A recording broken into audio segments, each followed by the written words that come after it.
Breaking news. Assembly వేదికగా తెలంగాణ ముఖ్యమంత్రి రేవంత్ రెడ్డి మాట్లాడిన మాటలపై ఇప్పుడు ఆంధ్ర రాష్ట్ర రాజకీయాల్లో ఒక కొత్త చర్చ నడుస్తూ ఉన్నది.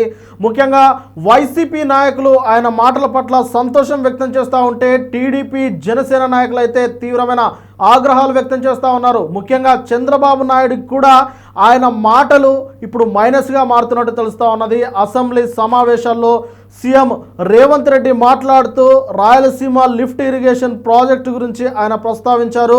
గతంలో కేసీఆర్ జగన్ అధికారంలో ఉన్నప్పుడు, అంటే కేసీఆర్ తెలంగాణలో, జగన్ ఆంధ్రప్రదేశ్లో అధికారంలో ఉన్నప్పుడు వారిద్దరి మైత్రి వల్ల, వారిద్దరికి ఉన్న స్నేహం వల్ల తెలంగాణకు రావాల్సిన నీటి వాటాను రాయలసీమకు తరలించేందుకు ఆయన అనుమతి ఇచ్చారని, తద్వారా రాయలసీమ లిఫ్ట్ ఇరిగేషన్ ప్రాజెక్టుకు ఆయన గ్రీన్ సిగ్నల్ ఇవ్వడంతో ఇప్పుడు తెలంగాణకు రావాల్సిన వాటాలు రాయలసీమ ప్రాంతాలు దక్కించుకునే అవకాశం ఉన్నది అని చెప్పేసి సీఎం రేవంత్ రెడ్డి దాన్ని గమనించి చంద్రబాబు నాయుడు పైన ఒత్తిడి తీసుకొచ్చి, కేంద్రం మీద ఒత్తిడి తీసుకొచ్చి లిఫ్ట్ ఇరిగేషన్ ప్రాజెక్టును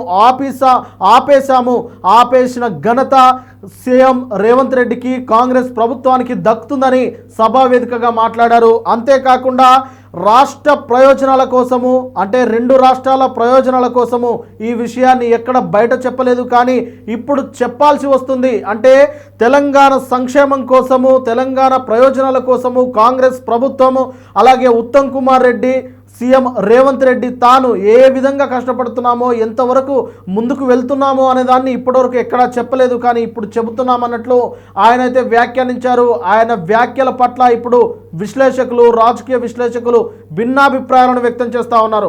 నిజంగానే సీఎం రేవంత్ రెడ్డి గారు ఆంధ్రప్రదేశ్ సీఎం చంద్రబాబు నాయుడు గారితో మాట్లాడి ఆయనపై ఒత్తిడి తీసుకొచ్చి, కేంద్రం మీద ఒత్తిడి తీసుకొచ్చి రాయలసీమ లిఫ్ట్ ఇరిగేషన్ ప్రాజెక్టును ఆపేశారా అనే చర్చ నడుస్తూ ఉన్నది.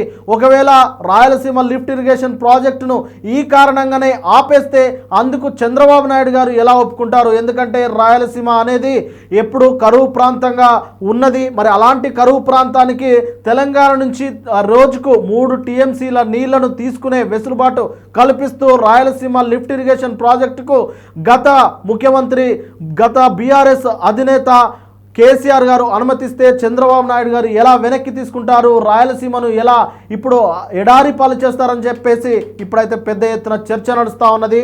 ఒక రకంగా చెప్పాలంటే రేవంత్ రెడ్డి గారి మాటలు జగన్కు ఒక రకమైన ప్లస్సే అని చెప్పవచ్చు. ఎందుకంటే జగన్ గత తెలంగాణ ప్రభుత్వంతో మాట్లాడి రాయలసీమ గొంతులను తడపాలని, రాయలసీమ బీళ్లను తడపాలని అక్కడ లిఫ్ట్ ఇరిగేషన్ ప్రాజెక్టును ఏర్పాటు చేశారు. అంటే రాయలసీమ ఎత్తిపోతల పథకం ద్వారా రోజుకు 3 టీఎంసీల నీళ్లను ఎత్తిపోస్తూ తమ ఎడారి లాంటి బీళ్లను, ఎడారి లాంటి అక్కడ పొలాలను తడపాలన్న ఉద్దేశంతో, ఒక సదుద్దేశంతో ముందుకు వెళ్ళి అక్కడ కొన్ని ఒప్పందాలు చేసుకొని ఆ లిఫ్ట్ ఇరిగేషన్ ప్రాజెక్టును కడుతూ ఉంటే అధికారంలోకి వచ్చిన చంద్రబాబు నాయుడు గారు అతను శిష్యుడితో ఉన్న స్నేహంకి ఆయనకు భయపడ్డారా, లేదంటే వారితో ఏదైనా ఒప్పందాలు జరిగాయా, లోపాయకర ఒప్పందాలు జరిగాయా తెలియదు, కానీ ఇప్పుడు రాయలసీమ ప్రాంతానికైతే చంద్రబాబు నాయుడు గారు తీవ్ర అన్యాయం చేశారు అని చెప్పేసి వైసీపీ శ్రేణులు పెద్ద ఎత్తున ఇప్పుడు ఆందోళన చేస్తూ ఉన్నారు. ఒక రకంగా చెప్పాలంటే అసెంబ్లీ సమావేశాల్లో కేసీఆర్ పై ధ్వజమెత్తే తరుణంలో రేవంత్ రెడ్డి గారు మాట్లాడిన ఈ మాటలు ఖచ్చితంగా జగన్ పార్టీకి, అంటే ఇటు ప్రతిపక్ష పార్టీకి అస్త్రమించినట్లుగా మారిపోయింది. చంద్రబాబు నాయుడు గారిపై మాట్లాడడానికి జగన్కు ఒక రకమైన అస్త్రం దొరికింది, ఒక పాయింట్ దొరికింది. కాబట్టి అంటే తెలంగాణ ముఖ్యమంత్రి రేవంత్ రెడ్డి గారు, అలాగే ఏపీ ముఖ్యమంత్రి చంద్రబాబు నాయుడు గారు ఇద్దరు కలిసి రాయలసీమకు ఎంత అన్యాయం చేశారో మరొకసారి జగన్ బహిరంగంగా చెప్పే అవకాశం కనిపిస్తుంది. వారి చేతికి రేవంత్ రెడ్డి గారే ఇప్పుడు అస్త్రం ఇచ్చినట్లు అయింది. మొత్తం మీద అసెంబ్లీ సమావేశాల్లో తాజాగా రేవంత్ రెడ్డి గారు మాట్లాడిన మాటలైతే ఇటు ఆంధ్రప్రదేశ్లో అయితే తీవ్ర కలకలం రేపుతా ఉన్నాయి.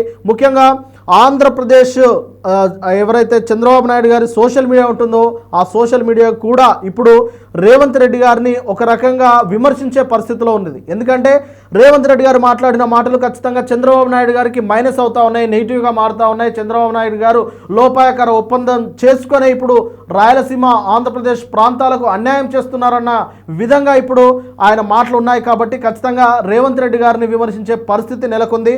మొత్తం మీద ఈ చర్చ అంటే ఇటు కేసీఆర్ను దూషించే కారణంగా కేసీఆర్ను దూషించే క్రమంలో సీఎం చంద్రబాబు నాయుడు గారిని తగ్గిస్తూ ఆయన చెప్పిన మాటలు నిజంగా ఆంధ్ర ప్రాంత ప్రజలకు ఆగ్రహాన్ని తెప్పించేలా ఉన్నాయి. అంటే చంద్రబాబు నాయుడు గారి వేళ్లతో ఆంధ్రప్రదేశ్ ప్రజల కళ్ళల్లో గుచ్చినట్లుగా ఉన్నాయని చెప్పేసి అయితే విమర్శకులు కూడా సైతం మాట్లాడుతూ ఉన్నారు.